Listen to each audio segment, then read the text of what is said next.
ეს მიმართვა მინდა მივუძღვნა აბსოლუტურად ყველა მიტოვებულ და გულნატკენ ქალს.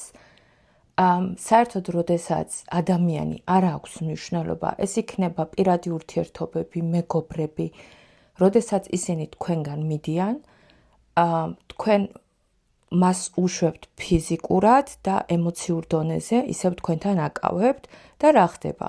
თქვენ ენერგიას უგზავნით მას, თქვენ ყვებავთ მას თქვენი ენერგიით და თქვენ ვარდებით დეპრესიაში, იმიტომ რომ თქვენ რჩებით ენერგიის გარეშე. ეს არავითარ შემთხვევაში არ შეიძლება. ამიტომ, როდესაც თქვენგან ადამიანი მიდის ფიზიკურად, ეცადეთ მაქსიმალურად, რომ ვიცის ძალიან რთულია, რომ ემოციურ დონეზეც ის გაუშვათ.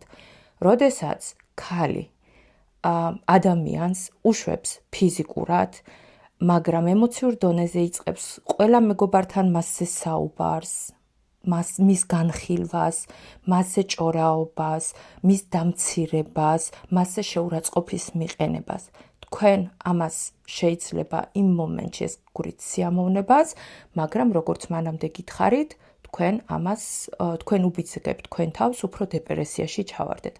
ამიტომ, როდესაც ადამიანი მიდის თქვენგან, გაუშვით ემოციურადაც და თქვენი მთელი ენერგია მიმართეთ საკუთარი თავის რეალიზებაში, რადგან ერთი რამ იცოდეთ, როდესაც ადამიანი ენერგეტიკულად თქვენთან რჩება, თქვენ ვერ ანთავისუფლებთ ადგილს ახალი ურთიერთობისთვის, ყველაფერი ახალისთვის, რაც თქვენ შანსი გეძლევათ, რომ შემოვიდეს თქვენ ცხოვრებაში, მაგრამ თქვენ ამის უფლებას საკუთარ თავს არ აძლევთ. ერთი რამ დაიმახსოვრეთ, როდესაც ადამიანისთვის თქვენ ხართ მნიშვნელოვანი, ის არასდროს არ მისცემს თავის თავს იმის უფლებას, რომ მის გამო გული გეტკინოთ.